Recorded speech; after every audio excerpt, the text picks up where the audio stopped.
नमस्कार दोस्तों, आपका हमारे न्यू एक्सपर्ट क्लासेस में आपका स्वागत है। और आज हम आपको लाए हैं बहुत ही इम्पॉर्टेंट चैप्टर बीजगणितीय व्यंजक और उनके गुणनखंड। तो आप देखेंगे कि बीजगणित क्यों कहते हैं। तो इसमें क्या होता है कि संख्याएं कितनी प्रकार की होती हैं? दो प्रकार की होती हैं। एक होती है चर राशियां, एक होती है अचर राशियां। तो चर राशियां क्या होती हैं? जैसे जो चर राशियां होती हैं उनका मान हमेशा बदलता रहता है, तो इन्हें क्या बोलते हैं? चर राशियां। और इन्हीं राशियों का प्रयोग कहाँ होता है? बीजगणित में होता है। तो चर राशियां जैसे जो जिनका मान हमेशा बदलता रहता है, कहीं पर एक्स, जैसे ये चार राशियाँ कौन सी होती हैं? एक्स और वाई और जेड। और इसके साथ में कोई भी ऐसा संख्या दिया गया होगा, अंक नहीं, इसका प्रयोग होगा जो जैसे एक्स वाई जेड बा सा दा खा खा गा गा, जितनी भी संख्याएं ऐसी हैं कि जिनके मान हमेशा क्या कहते हैं? बदलती रहती हैं। इनके मान हमेशा चलते रहते हैं। तो जो मान चलता रहता है उसको क्या बोलते हैं? चर राशियां। तो बीजगणित में इनका बहुत ज्यादा प्रयोग होता है, तो इसीलिए इनको क्या बोलते हैं? चर राशियां। और दूसरा नंबर क्या है आपका? अचर राशियां। अचर राशियां किसे कहते हैं? नाम से ही आपको पता होगा, इसे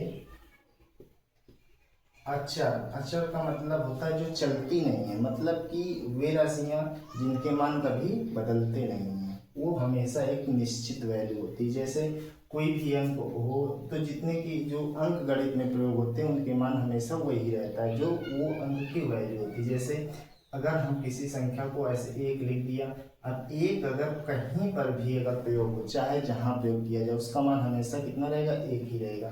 तो एक है, जैसे दो है, तीन है और चार है, इसी तरह बहुत सारी संख्याएं होती हैं जो वही रहती है हमेशा। उनका मान चाहे जिस जगह प्रयोग हो उसका मान हमेशा उतना ही रहेगा, और इनके मान क्या रहते हैं? बदलते रहते हैं। तो ये दो प्रकार की राशियां होती है, एक चर राशियां और एक अचर राशियां। इससे आप लोग इनको याद भी कर सकते हैं। जो चलती रहे, मतलब कि जिनका मान हमेशा बदलता रहे, तो उनको हम क्या बोलेंगे? चर राशियां। और अचर राशियां जो न चले, मतलब कि गति नहीं करे, मतलब कि उनके मान क्या रहे? स्थिर रहेंगे, अचर रहेंगे। तो हमेशा इनके मान हमेशा चाहे जहां समीकरण में प्रयोग होगा उनका मान क्या होता है? कि वही रहता है, नियत रहता है। अगर एक है तो एक का मान हमेशा एक ही रहेगा। अब इसी में अगर हम बीज गणित की बात करें तो बीज गणित में हमको कैसे सवाल मिलते हैं? समीकरण के रूप में मिलते हैं। बहुत सारे समीकरण होते हैं, जैसे जैसे एक चर राशियां बोलते हैं इसको। एक चर राशियां, एक चर राशि वाले समीकरण।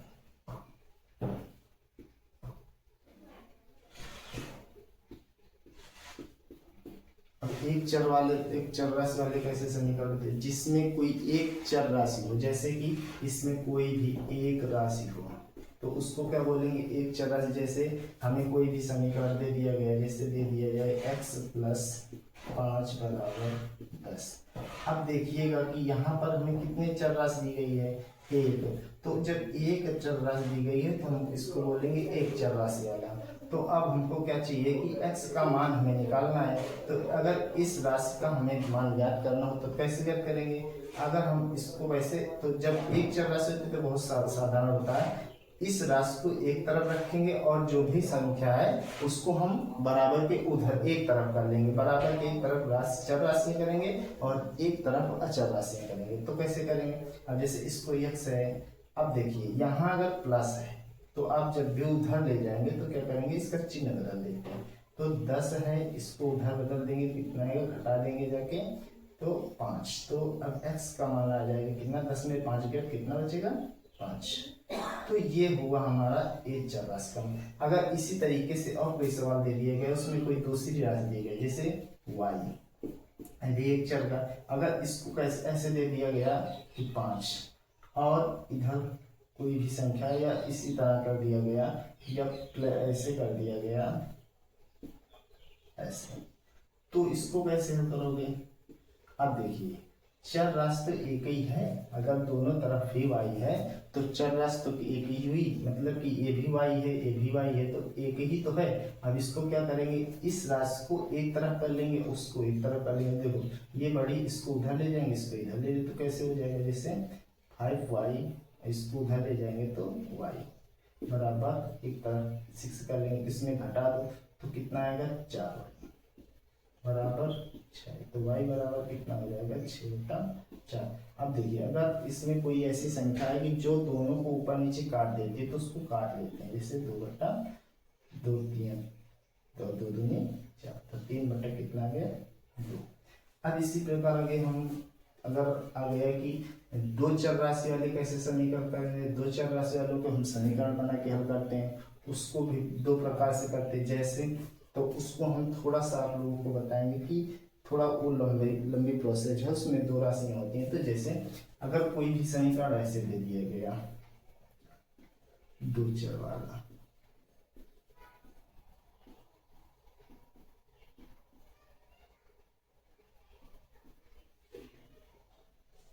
तो जो दो चर वाला होता है ऐसे कोई भी ऐसा समीकरण दे दिया गया, तो अब हमको देखिए इसमें क्या दिया गया, दो चर राशियां, जैसे एक x है और एक y है। तो जब दो चर राशियां होती हैं तो हमको मान निकालने के लिए क्या चाहिए कि हमें दो समीकरण भी चाहिए। अगर दो समीकरण नहीं है तो हमको, क्योंकि अगर हम इसको करेंगे तो इसमें या तो x का मान निकाल सकता है या y का मान निकल सकता है, तो हमको दो राशियां ज्ञात करने के लिए हमें क्या चाहिए, दो समीकरण चाहिए। तो दो समीकरण के लिए जैसे एक तो ये समीकरण हो गया, अब अगर इसी की जगह हमको एक और समीकरण मिल जाए, ऐसा ऐसा, ये दूसरा समीकरण। तो जब हमको दो चर राशियां अगर ज्ञात करनी होती तो हमको दो समीकरण ही चाहिए। तो इस तरह छोटे छोटे सवाल भी इसके पूछे जाते हैं कि जैसे दो संख्याओं का योग इतना है और दो संख्याओं का अंतर इतना है। तो जैसे हम इसी तरह दो चर राशि वाला एक उदाहरण हम अपने आप से देते हैं कि जैसे किसी दो संख्याओं का योग 15 और उनका अंतर 7 है। अब देखिए इसको कैसे हम समीकरण बना के मान निकालेंगे। तो देखिए जब किन्हीं दो संख्याओं को माना कि वह संख्या कौन सी है, तो इसमें क्या करोगे, माना वे दोनों संख्याएं x और y, ठीक है, इतना मान लो। अब देखिए ये बोल रहा है कि उसका योग कितना है, 15। तो हम क्या करेंगे, योग में आपको पता होगा कि उनको क्या किया जाता है, जोड़ा जाता है। तो जब मान लिया कि x y और तो x प्लस y बराबर 15, मतलब कि दो संख्याओं का योग 15 है। तो हमने पहली संख्या x मान ली, दूसरी संख्या y मान ली, और इसका योग कितना हो गया, 15।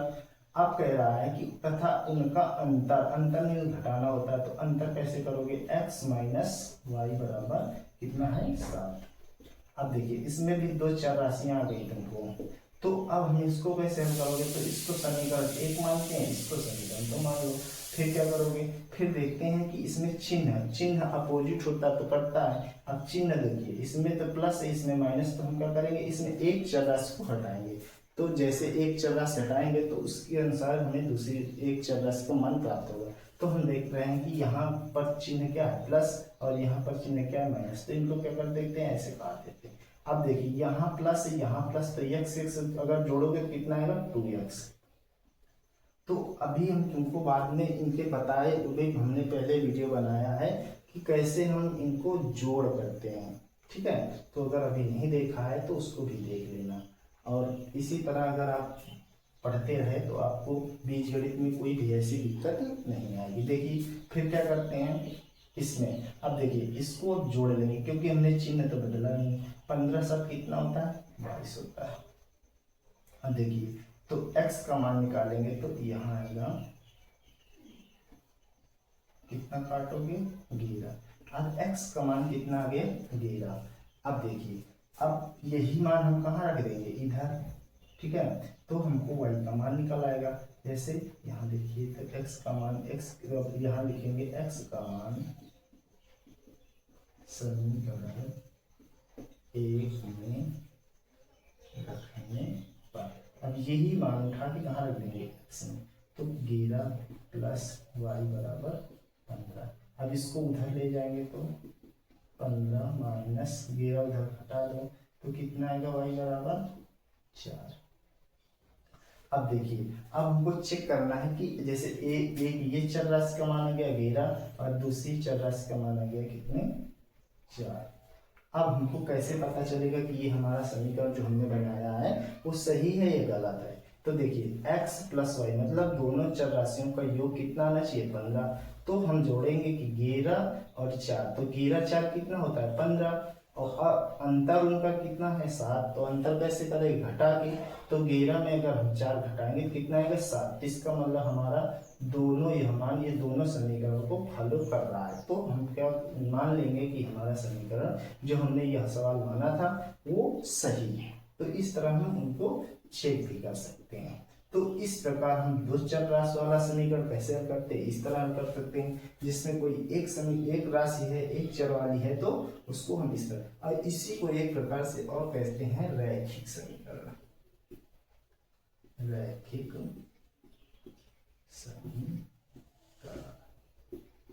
ठीक है, तो इस तरह हम बीजीय व्यंजकों को हल कर सकते हैं। और अब तुम लोगों को हम बताएंगे कि इनके गुणनखंड कैसे करते हैं। उनको बोलते हैं द्विघातीय समीकरण या बीजीय व्यंजक के गुणनखंड। बहुत ही इंपॉर्टेंट टॉपिक है और बहुत ज्यादा पूछा जाता है। जैसे कोई भी समीकरण हमें दे दिया गया है x square plus 9x plus 20, ऐसा कोई समीकरण आपको दिया गया और कहेगा कि इसके गुणनखंड करो। तो जब हमको इस तरह कोई समीकरण देता है तो हम इसको दो प्रकार से हल करते हैं। एक हल करने की विधि है सर्व समीकरण द्वारा, सर्व समीकरण द्वारा, और एक होता है इसका हल करने का समूह द्वारा, समूह विधि द्वारा।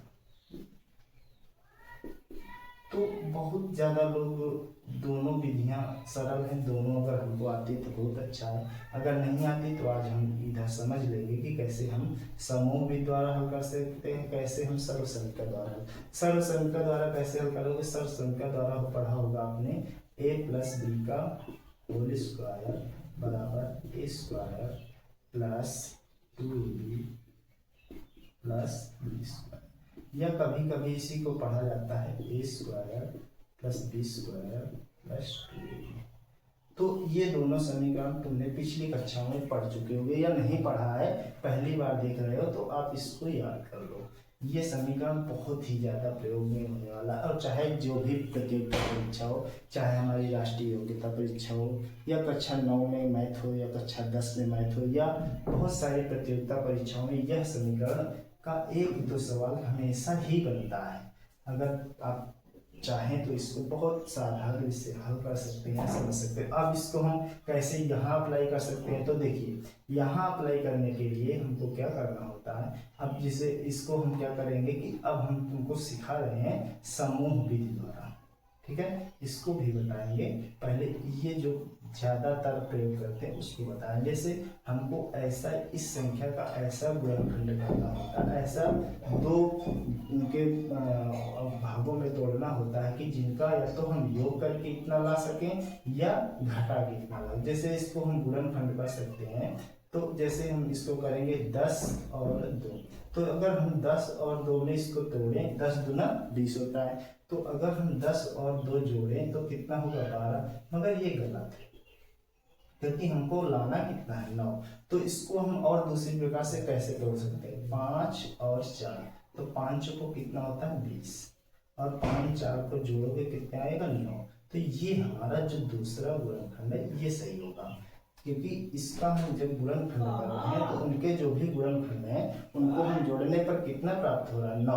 तो यही अगर इसको हम ऐसा तोड़ते हैं कि जिनका तोड़ने के बाद जो भी उनके गुणनखंड होते हैं तो उनका योग अगर 9 आता है तो हमको मान लेते हैं कि ये हमारा परफेक्ट गुणनखंड है। तो इसको कैसे हम करोगे, ऐसे कर सकते हो। अब देखिए इसको हमने तोड़ लिया कैसे, 5 और 4। तो जो यहाँ चीज होती है उसी को इसके साथ में ऐड करके लिख देते, जैसे x² plus 5x plus 4x plus 20। ठीक है।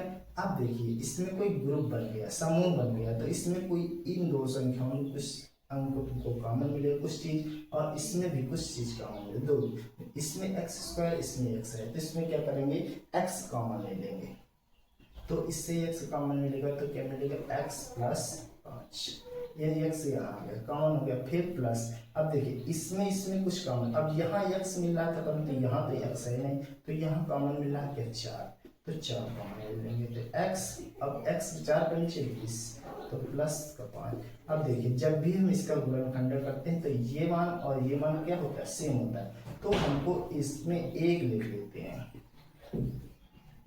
और जो ये बचता है इसको शेष में दूसरे कोष्टक में इसको भर देते हैं, तो x प्लस, और यही हमारे क्या होते हैं, इस बीजीय व्यंजक के गुणनखंड होते हैं जी।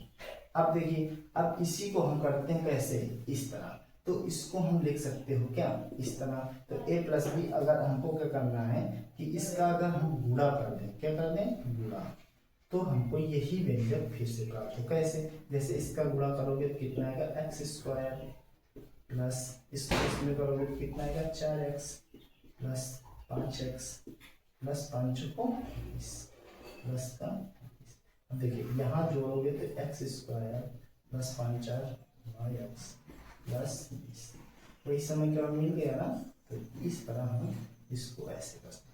अब जैसे इसका प्रयोग करके हमें कोई समीकरण हल करना है तो उसमें क्या करोगे, जैसे कि x² प्लस 10x प्लस 25।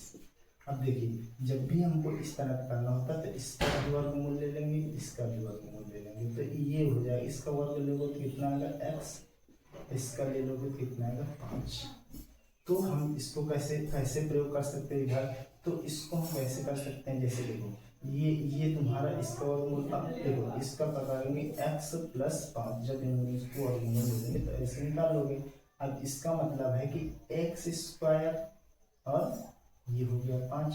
तो अब हमको ऐसे करना होता, तो जैसे ये होता a² इसका स्क्वायर है प्लस स्क्वायर प्लस 2, और a इसको मान लो x, इसको मान लो b, तो ऐसे कर सकते कितना 5 प्लस, तो इसको करोगे तो कितना आएगा, x² प्लस 2 पंचे 10x प्लस इसका 5 करोगे तो 25। इस तरह इस समीकरण को भी हल कर सकते हो। इसी तरह के अगर आपको और सारे सवाल करने हैं तो आप हमारे इसी चैनल में बने रहें और सब्सक्राइब करते रहें, लाइक करते रहें, जिससे हम जो भी आपको वीडियो डालेंगे वो आप तक पहुंच सकें। धन्यवाद।